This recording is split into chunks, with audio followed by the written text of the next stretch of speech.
Welcome, one and all, to a little show I am now premiering called Five Downs with Fannon. I'm your host, Spencer Fannon, and as this is a brand new show that I'm creating, this is the first episode, let me break it down how it's going to go. Each episode will focus on one overarching subject. And within that subject, we're going to answer or talk about five different topics or questions. Now, some of you might be wondering, well, why are you calling it five downs? There's only four downs in football. It's like, you are correct. But as a Missouri alum, five downs gives me the shivers. And it plays a little bit better rolls off the tongue a little bit better. But brief history lesson, as anyone who might not know where the five downs really comes from, is back in 1990, there was a college football game between the University of Missouri, my alum, and the University of Colorado. Now, Colorado was ranked at the time. They were playing very well. But at the end of the game, they scored a touchdown with just a few seconds left to take the lead. However, the referees screwed up. They gave Colorado an extra down. There was a bunch of confusion on timeouts. A rule change had come in the previous year that now spiking the football, which everybody now knows became legal. So there was a bunch of confusion there, and the referees accidentally gave Colorado an extra down. And instead of it being a turnover on downs, Colorado scored a go-ahead touchdown on fourth down. I use fourth down in quotations, their second fourth down, to take the lead, and they ended up winning the game. And then, in fact, they actually ended up going on to splitting the national title. Back in those days, the title wasn't decided by a playoff system or BCS or anything like that. It was just straight up voting through like the AP and other things like that. They split it actually with Georgia Tech and my grandfather's alma mater, so that's kind of cool. But every Missouri fan and alumni is going to recognize the five downs. So I just figured hey, play on words. There you go. We'll go with it. So there's your brief history lesson. Let's just get right into it. The first subject of this show and this episode will be all about the ACC. So let's get started. All right, it's first down. And for the first down, for our first question, that will be all about the Clemson Tigers.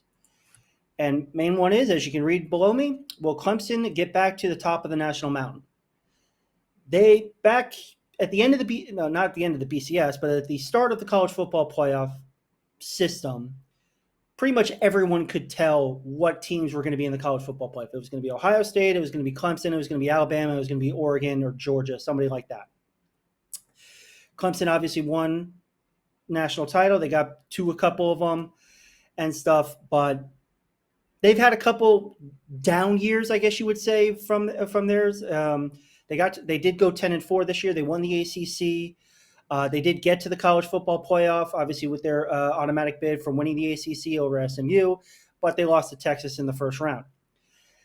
They haven't.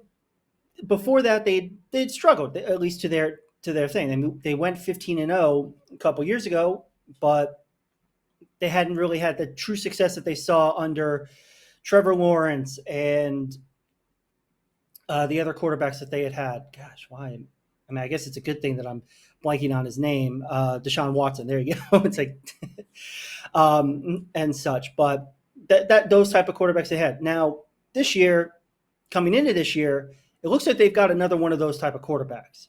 One of those that can lead them to the prominence in Cade Klubnik.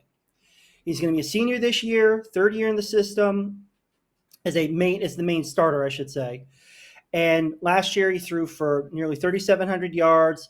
He had a 64% completion percentage, a 6-to-1 touchdown to interception ratio. He had 36 touchdowns, only 6 interceptions, and he rushed for 7 more. So it's like this guy, he's he's got it all, and it looks like he's actually one of the Heisman front runners, I should say. Last time I checked, he was in that plus 700, 800, 900 range. I believe the front runners are Arch Manning, obviously from Texas, Garrett Nussmeier from LSU, and such like that. He's, I believe, the third ranked quarterback on the betting board. So it looks like they've got their quarterback. They've got that guy like that Trevor Lawrence, the Deshaun Watson, that type of quarterback that can go out, win you games and stuff. Secondly, they returned their top 3 wide receivers, including Antonio Williams, who had nearly 1,000 yards and 11 touchdowns last year. coming into 2024, their wide receiver room was down and all that. They brought their top three guys back for 2025, and it gives that offense much needed life and such. So they're going to be difficult.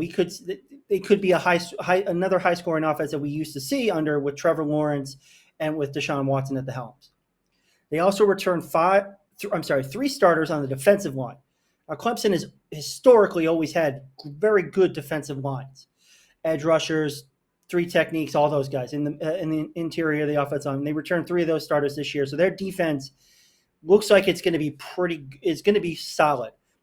Dabo Swinney, very good head coach. They're gonna not make a ton of mistakes that will cost them games, and so they're going to be veteran led and all that. Now they do have a tough game right off the bat. Their season opener is August 30th against LSU, so against a Heisman candidate in Garrett Nussmeier. Brian Kelly, Dave. That's going to be one of the key matchups. Week one, week 0. There's a ton of really good games. I can't wait for it. But this is probably Clemson's toughest game. Actually, Phil Steele is pretty much like college football Bible. So I'll bring up their schedule really quickly. Clemson. Let's see. I should have. There it is. Okay. Yeah. So yeah, they play LSU. They play Florida State later in the year and SMU, who they beat in the ACC title game, first year for SMU in the ACC and stuff. And then they play, obviously, South Carolina to end the year. So those are probably their 4 toughest games. But you make the case that probably the 2 toughest are possibly LSU to start it and then at South Carolina end it, depending on how South Carolina is playing. So I think that Clemson is going to be right there at the top for a college football playoff berth. I don't know what their odds are. They're probably heavily favored to make the college football playoff. I believe they're the favorite to win the ACC, and I do think that they will. They've got the best quarterback in the conference, probably the best coach in the conference. They've got a pretty easy schedule. They've got a bunch of returning starters. I believe it's 17 starters returning from last year.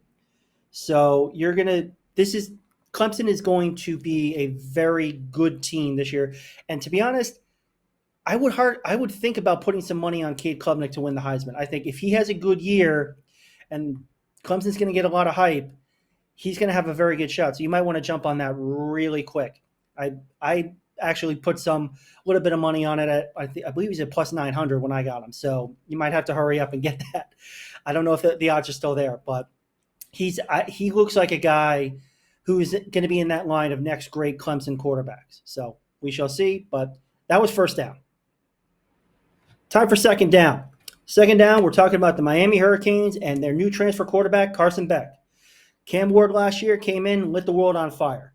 Led them to 10 wins, Heisman finalist, first overall draft pick by the Tennessee Titans for Cam Ward from Washington State the previous year. They averaged 44 points a game, but Carson Beck is a different quarterback. And I think a bigger issue is Miami lost a lot on that offense. They lost their top running back in Damian Martinez. They lost their top 5 pass catchers, including Xavier Restrepo, who set school records in receptions and receiving yards, both, I believe, in individual seasons and career.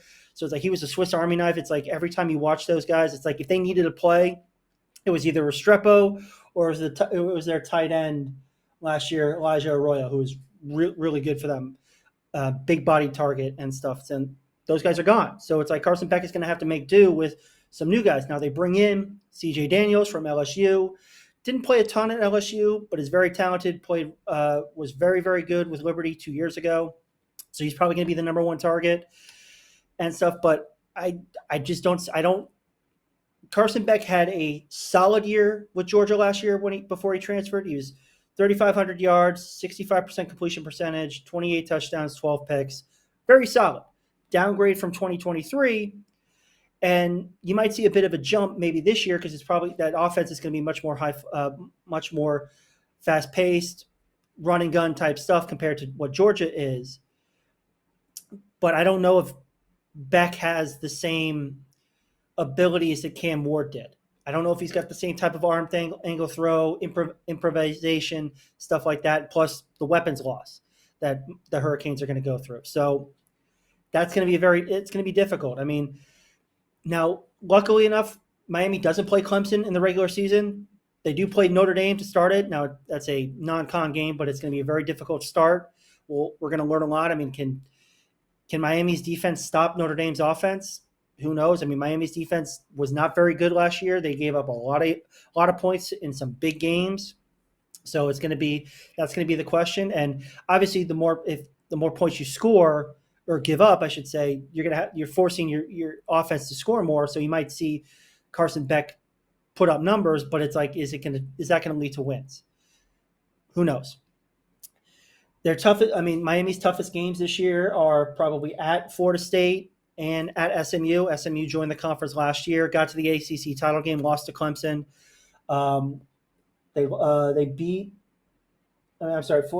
Miami didn't play SMU last year, beat Florida State last year, but pretty much everybody beat Florida State last year. So I think there's going to be a bit of a revenge factor for Florida State. SMU coming in, that's going to be a tougher game, I think, is that these are going to be two relatively evenly matched teams, I believe, and stuff. But that's really it. There's really only two rough conference games. So you can still see Miami winning 6 conference games, going 6-2 as they did last year, but they're probably going to need to go better than that to get to the ACC title game if they want to. So it's really going to come down to, can Carson Beck pull off a Cam Ward type season? Because I don't know. I think that the defense for Miami will take a step up. They can't be much. They have to be better at some point than they were last year. It was just bad. But I think the offense is going to take a step down just because of the weapons loss. I mean, as I said earlier, they averaged 44 points a game. Now they could score 10 fewer points and still be a very good offense, but who knows? I mean, we're gonna have to see. So, all right. I mean, that's really it. I mean, Miami could be a surprise team, but I don't trust the lack of the loss of the weapons that they have, that they're going to be able to keep up in an ACC. So there you go. There's second down. All right. Time for third down. It's money down. Let's go. And this is a big one because, I mean, Florida State went 2-10 last season. 2-10. They only beat California and Charleston Southern. They were god-awful last year. Now, a lot of injuries, all this other stuff, so it is. But will they be able to rebound is the main question. They have new offensive coordinator, and Gus Malzahn, he was at Auburn. I remember that because, as I said earlier in the show, I'm a Missouri alum, and I remember his Auburn teams running all over Missouri in the SEC title game and stuff. So it's going to be a run and gun type style and all that. You got a new quarterback coming in, Thomas Castellanos. I don't believe he's related to Nick Castellanos of the Phillies, but yeah. So you're going to see that it's Florida State. They recruit very well. You're going to get talent in there,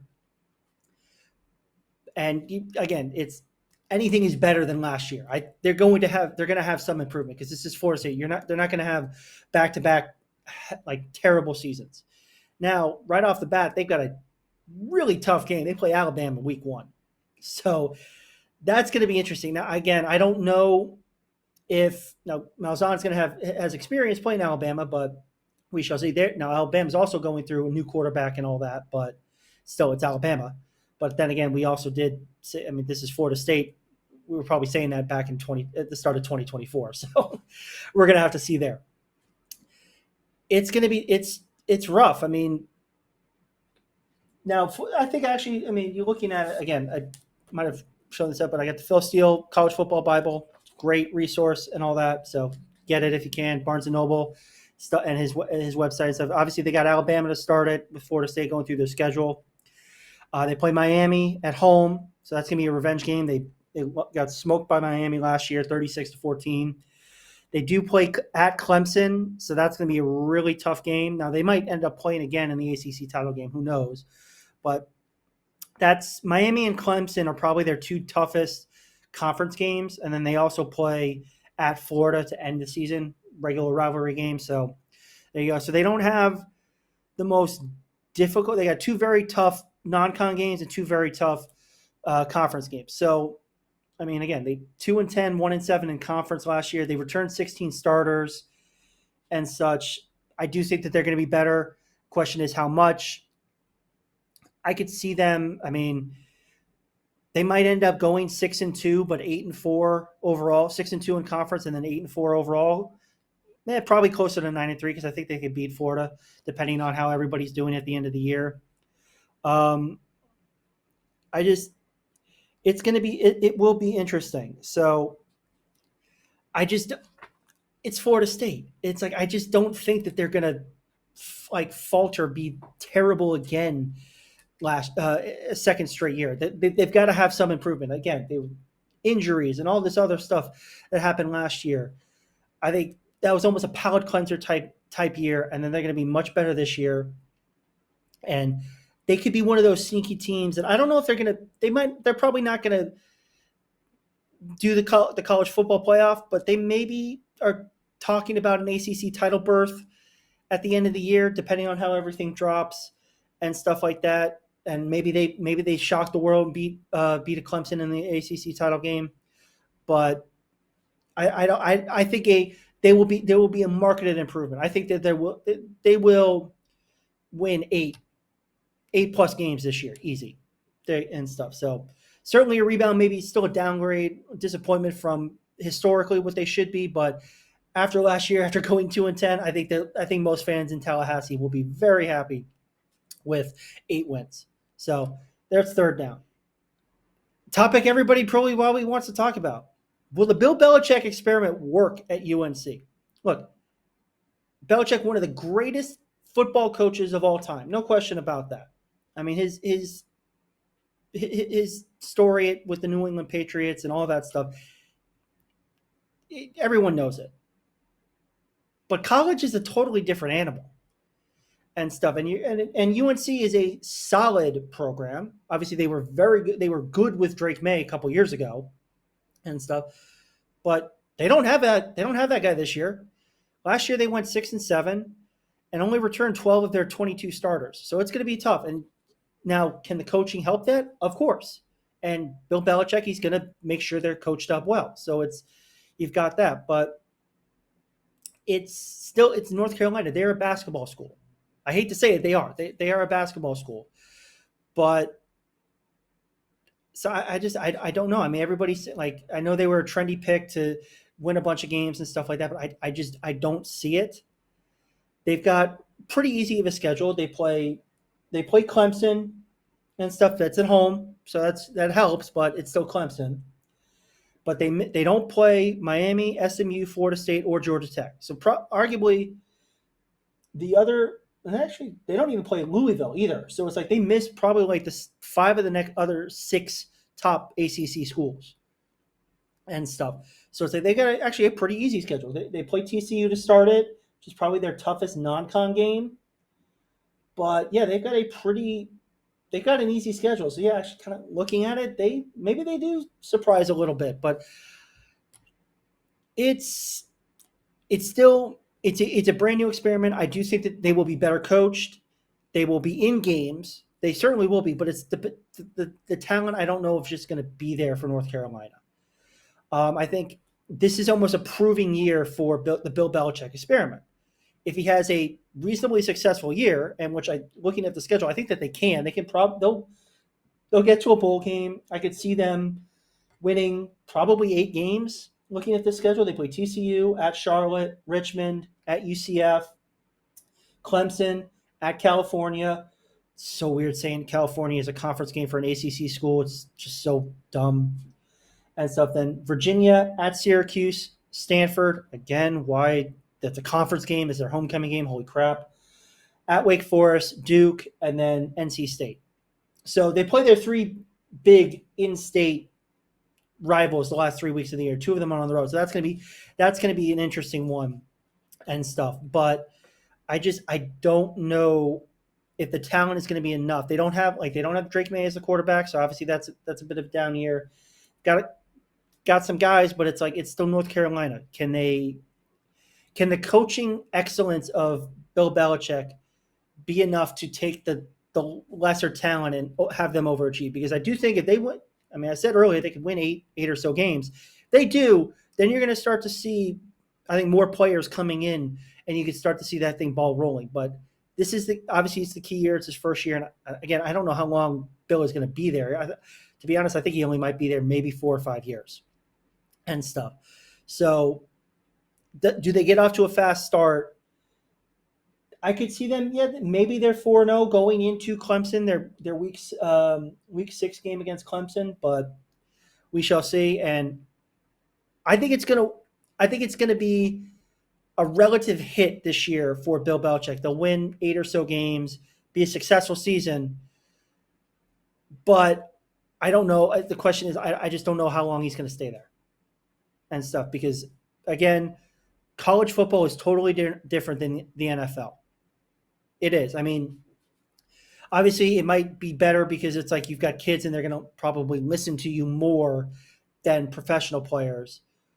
But I also like, will he be able to connect with the players enough at the college level? We shall see. So, good luck to you. Good luck to UNC. I know a couple. Former coworkers and stuff who are UNC. So we'll see how they go with the Tar Heels and all that. But there you go.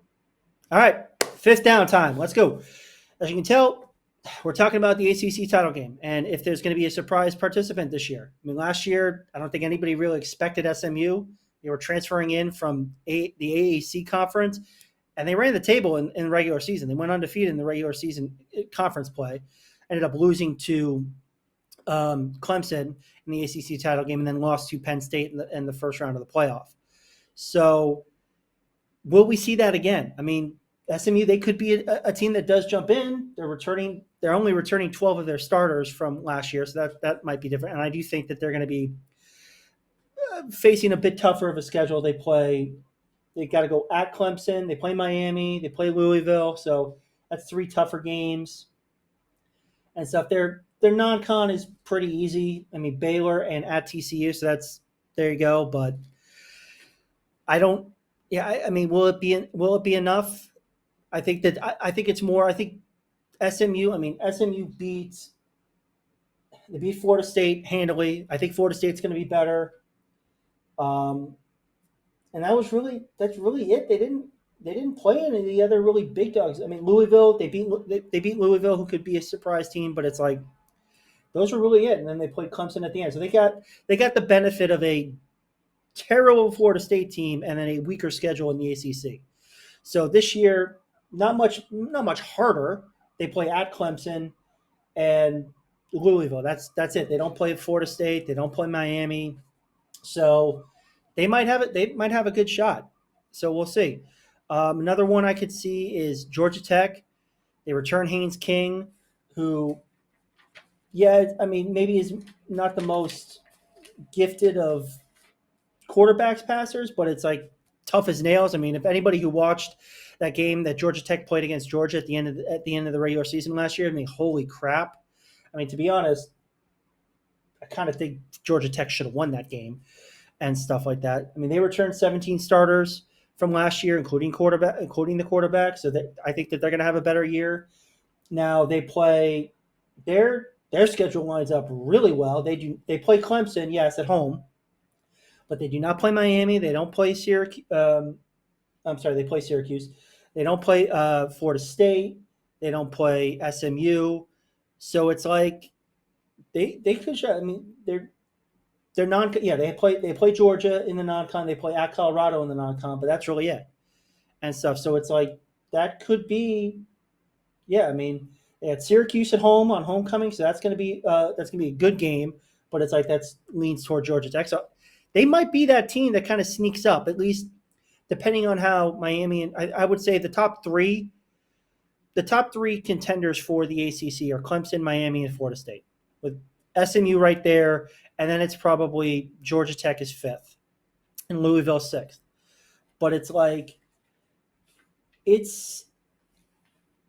I'm trying to get my research here, stuff like that. I mean, yeah, Louisville went 9-4 last year. They returned 16 starters and stuff like that. They play Clemson, they play at SMU, and they play Miami. So they probably got the hardest of the schedule of any of those second group teams of Georgia Tech, SMU, and Louisville. So they probably got that. They've got to win at least one, if not two, of those games. So that's going to be a difficult one. Um, yeah, I mean, Miller Moss comes in from USC, so it's going to be. I mean, that's an interesting quarterback that they'll use. I mean, they averaged 37 points a game last year, so they got points. I mean, I remember watching that Kentucky game at the end of the last year. It was going back and forth. That was a lot of fun to watch. The AC, I think it's Clemson's conference to win. I really do. It's Clemson's conference to win, and I just think that everybody else, those other five teams, Miami, Florida State, SMU, Georgia Tech, and Louisville, they're all kind of just playing for second place. And maybe, depending on if the cards fall right, maybe a playoff berth and stuff, because the other conferences only get a certain couldn't get that other one. So I think I lean toward no. I think that the two ACC title participants are going to be between Clemson, Miami, and Florida State. But I wouldn't be surprised if one of the other if Georgia Tech, SMU, or Louisville manages to sneak into that second spot. Still think that they would lose to Clemson unless something weird happens, but there you go. So, however, and there you go. I mean, that is the first episode of Five Downs with Fannon. So